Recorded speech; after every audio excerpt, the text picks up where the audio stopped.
क्या आपने कभी सोचा है कि आध्यात्मिक या व्यक्तिगत विकास के मार्ग में सबसे बड़ी बाधा क्या है?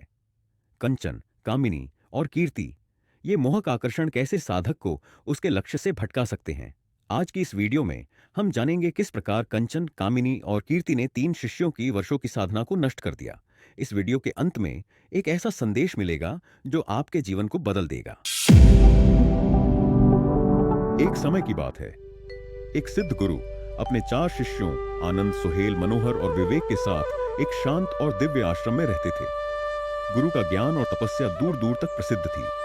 उनके चारों शिष्य तेजस्वी, सुंदर और अत्यंत बुद्धिमान थे। गुरु ने उन्हें वर्षों तक शास्त्र, ध्यान और साधना की शिक्षा दी थी। अब समय आ गया था यह जानने का कि उनकी साधना कितनी गहन है और वे संसार के सबसे बड़े मोह कंचन, धन, कामिनी, स्त्री आकर्षण और कीर्ति प्रशंसा से कितने मुक्त हैं। एक दिन गुरु ने चारों शिष्यों को बुलाया। उन्होंने कहा, साधना का असली अर्थ केवल आश्रम में रहकर ध्यान करना नहीं है। यह संसार में रहकर भी अपने चित्त को स्थिर और निर्मल बनाए रखने में है। संसार में सबसे कठिन परीक्षा 3 चीजें लेती है: कंचन, कामिनी और कीर्ति। ये तीनों साधक के मार्ग में सबसे बड़ी बाधाएं हैं। गुरु ने आगे कहा, आश्रम से कई योजन दूर एक ऊंचे और दुर्गम पर्वत पर एक दुर्लभ दिव्य फल है। यह फल एक विशेष वृक्ष पर उगता है जो पर्वत के शिखर पर स्थित है। पर्वत तक पहुंचने का मार्ग अत्यंत दुष्कर है। घने जंगल, ऊबड़ खाबड़ पथरीली राहें और बीच बीच में भयंकर प्रलोभन। यह फल केवल वही ला सकता है जो अपने लक्ष्य के प्रति समर्पित होगा। मार्ग में तुम्हारी साधना, धैर्य और आत्मनियंत्रण की परीक्षा होगी। मैं तुम्हें 6 माह का समय देता हूं। जो यह फल लाएगा वह सच्चा साधक कहलाएगा। गुरु की आज्ञा पाकर चारों शिष्य दिव्य फल की खोज में एक ही दिशा में चल पड़े। यह यात्रा साधारण नहीं थी। यह उनकी साधना और आत्मनियंत्रण की कठिनतम परीक्षा थी। गुरु के वचन उनके मन में गूंज रहे थे। मार्ग कठिन है, परंतु जो अडिग रहेगा वही सच्चा साधक कहलाएगा। चारों ने अपनी यात्रा सूर्योदय के साथ प्रारंभ की। दिन भर दुर्गम पथरीले रास्तों और घने जंगलों से गुजरते और रात होने पर जो भी गांव पड़ता वहां रुककर विश्राम करते। उनके ब्रह्मचारी वेश और साधक स्वभाव को देखकर गांव वाले उनका सत्कार करते, भोजन और आश्रय देते। इस तरह प्रत्येक दिन यात्रा जारी रहती और रात्रि में थकान मिटाने के लिए वे ध्यान और साधना में लीन हो जाते। इस प्रकार एक माह बिना किसी बाधा के बीत गया। दूसरा माह प्रारंभ होते ही चारों शिष्य एक ऐसे नगर में पहुंचे जो अपनी समृद्धि और वैभव के लिए प्रसिद्ध था। नगर में प्रवेश करते ही उनकी ब्रह्मचारी वेशभूषा और तेजस्वी आभा ने वहां के लोगों का ध्यान आकर्षित किया। शीघ्र ही इस बात की खबर राजा तक पहुंची। राजा ने उन्हें अपने महल में आमंत्रित किया और उनके आगमन पर भव्य स्वागत किया। चारों शिष्यों को स्वर्ण जटित सिंहासन जैसे आसनों पर बिठाया गया। सुस्वादु व्यंजनों से भरे थाल उनके समक्ष प्रस्तुत किए गए। राजा ने उनसे विनम्रता पूर्वक कहा, महात्मा, यह मेरे लिए सौभाग्य की बात है कि आप मेरे राज्य में आए हैं। कृपया कुछ दिन यहाँ ठहरें और हमें अपनी सेवा का अवसर दें। शिष्यों ने विनम्रता से राजा के आग्रह को टालने की कोशिश की, लेकिन बार बार निवेदन के बाद वे 1 सप्ताह के लिए रुकने के लिए तैयार हो गए। महल का वैभव अभूतपूर्व था।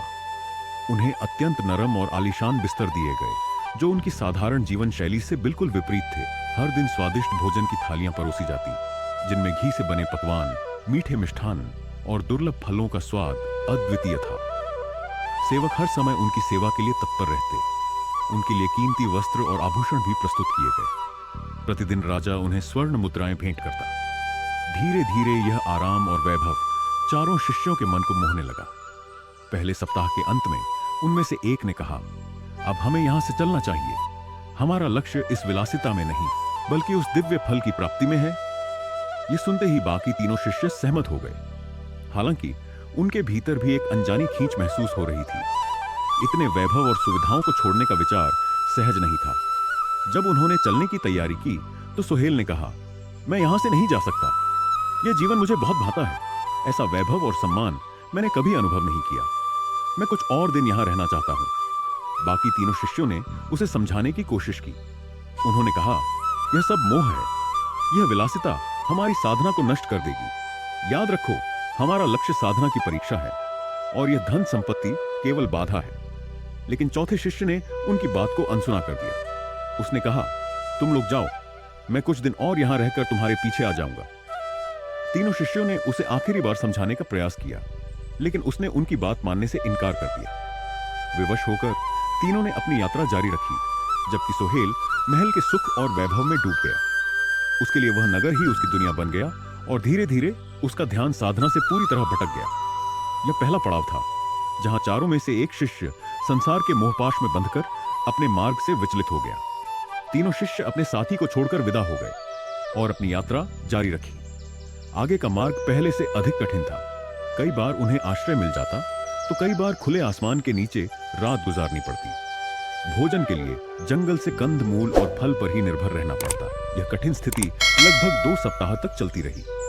एक दिन यात्रा के दौरान वे एक नगर से गुजर रहे थे, जहां अचानक रोने चिल्लाने की आवाज ने उनका ध्यान खींचा। जब वे पास पहुंचे तो देखा कि एक बच्चा जमीन पर बेहोश पड़ा था और उसके परिजन उसे घेर कर विलाप कर रहे थे।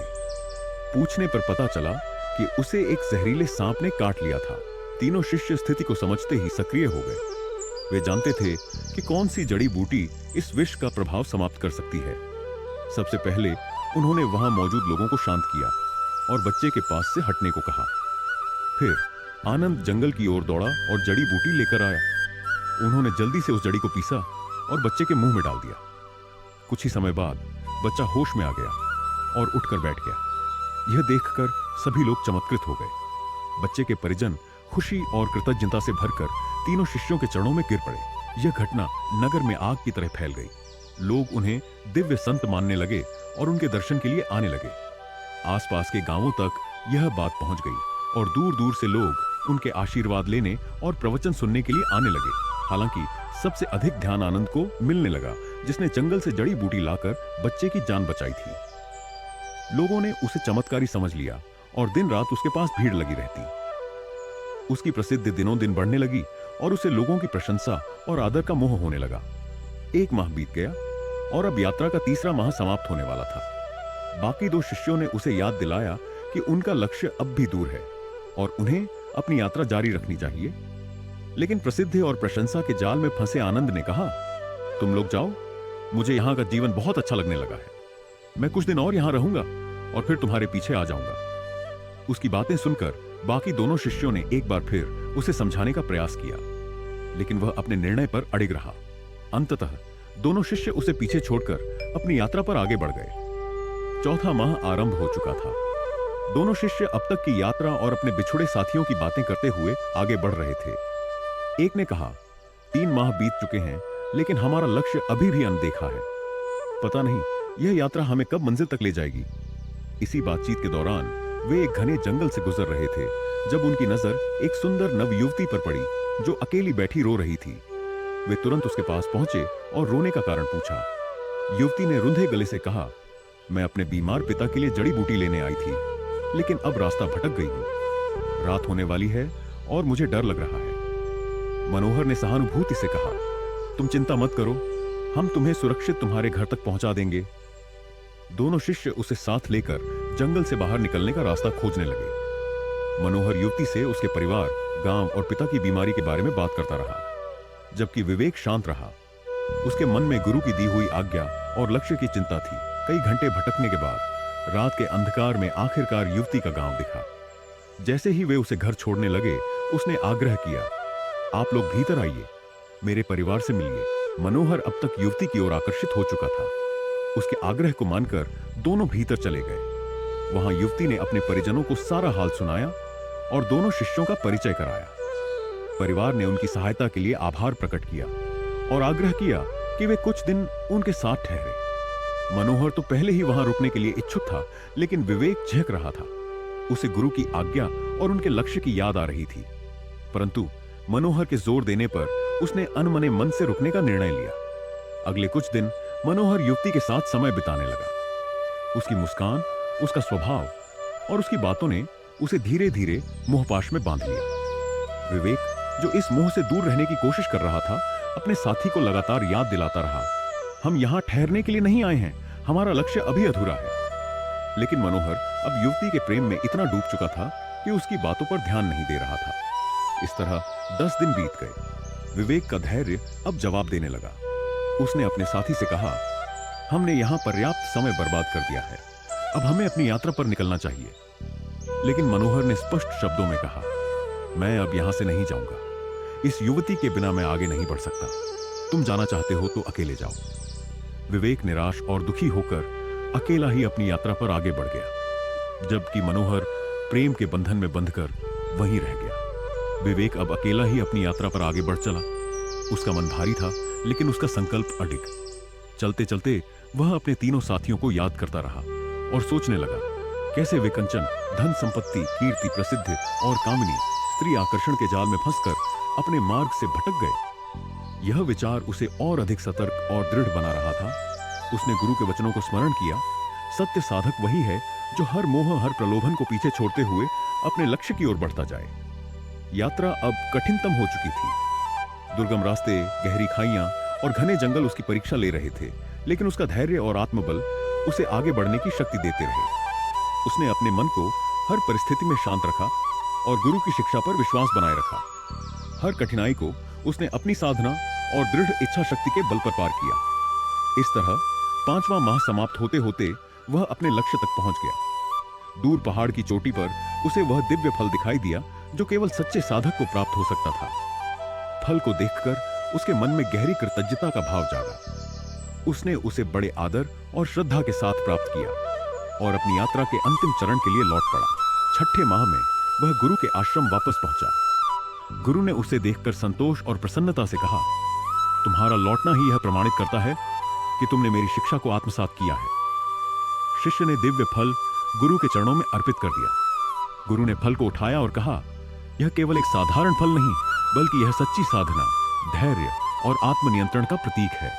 तुम्हारे तीनों साथी कंचन, कीर्ति और कामिनी के मोहजाल में फंस गए, लेकिन तुमने अपने संकल्प और साधना से उन्हें परास्त कर दिया। सही मायनों में तुमने ही मेरी शिक्षा का सार समझा और इसे अपने जीवन में उतारा है। गुरु के आशीर्वाद के साथ विवेक समझ गया कि उसकी साधना केवल फल प्राप्ति तक सीमित नहीं थी, बल्कि यह जीवन की सबसे गहरी सच्चाई को जानने और मोह माया से परे उठने का मार्ग थी।